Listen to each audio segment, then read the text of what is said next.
Subtracting polynomials. This is very similar to adding polynomials. Basically, there's just one different step that you need to do when you're subtracting polynomials. And this is it. This is your helpful hint. We're going to turn subtraction into addition by changing the signs behind the subtraction and then turning the subtraction into an addition. So for example, instead of having 3x minus 7x, we're going to turn that subtraction into an addition. So we're going to say 3x plus, and we're going to change this positive 7x into a negative 7x. So it's 3x plus negative 7x, and then it's just like adding polynomials all over again. Okay, so we change the subtraction into an addition, and anything that's going to be behind that subtraction, so in this case the 7x, is going to change signs. So this changed from a positive into a negative. So let's look at how that happens. So combining like terms once again, that's what we're going to do after we change it from a subtraction to an addition. Okay. So let's go ahead and take a look at a few simple examples first. So we have 7 minus negative 3. Okay, so we're going to change this subtraction into an addition.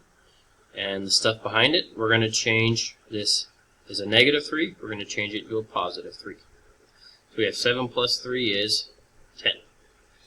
Okay, now we have 2x minus negative 8x. So we're going to change the subtraction into addition.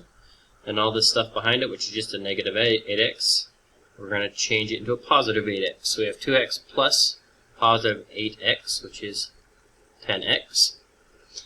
Okay, now we have 3x squared minus 2x squared.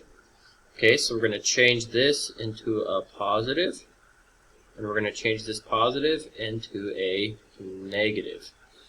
So we have 3x squared plus negative 2x squared, which is just x squared, 1x squared. Now, of course, on that one as well, we could have just done a simple subtraction of 3 minus 2, but I thought I'd show you the process of how you would do it if you wanted to do that. Change that to a plus and that to a minus. Okay, now here we're going to change the subtraction into an addition and this negative into a positive. And we have 3x cubed plus positive 2x cubed, which is 8x cubed. Alright, so now let's look at a few more that are actually bigger. So the first thing I'm going to do is I'm going to take this subtraction and I'm going to turn it into addition. And then everything behind it, so all this stuff right here, directly behind it, I'm going to change the signs.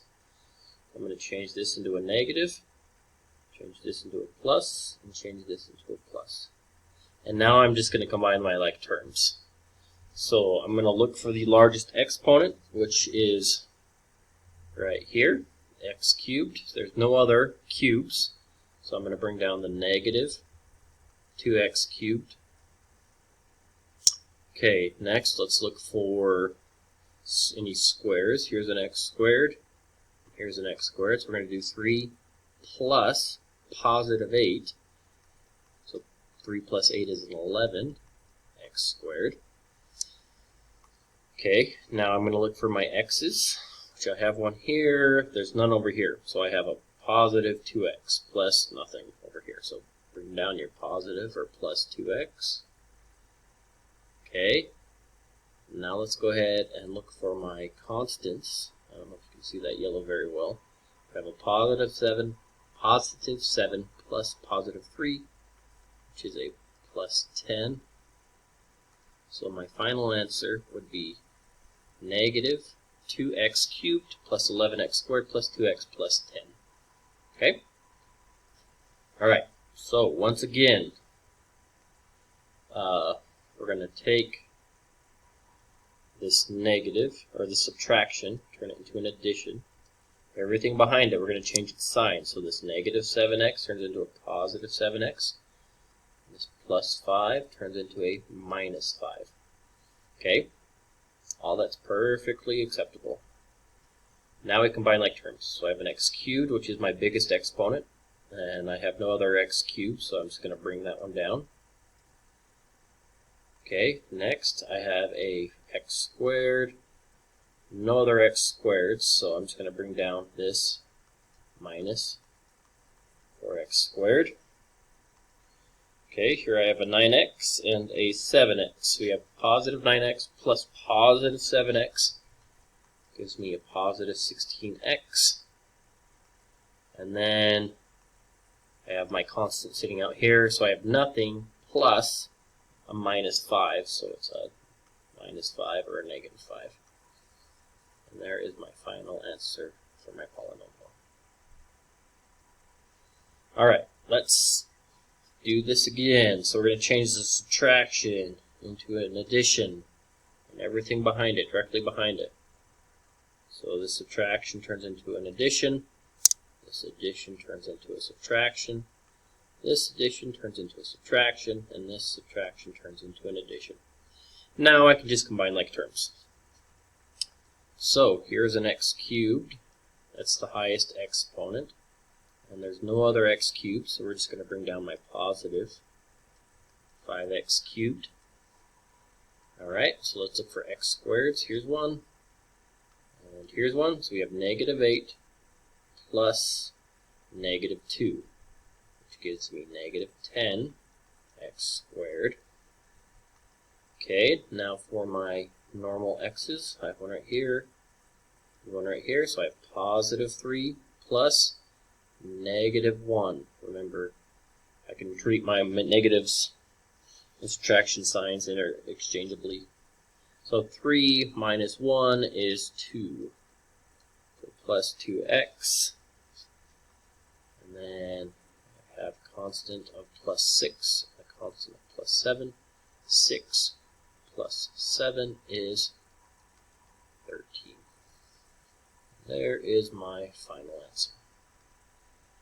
Okay, here we go again. Change. So remember, change subtraction into addition, and then everything behind it has to change its signs. So this 9x cubed turns into a minus 9x cubed. This plus 3x squared turns into a negative or a minus 3x squared. This turns into a positive, and the plus 2 turns into a minus 2 or negative 2.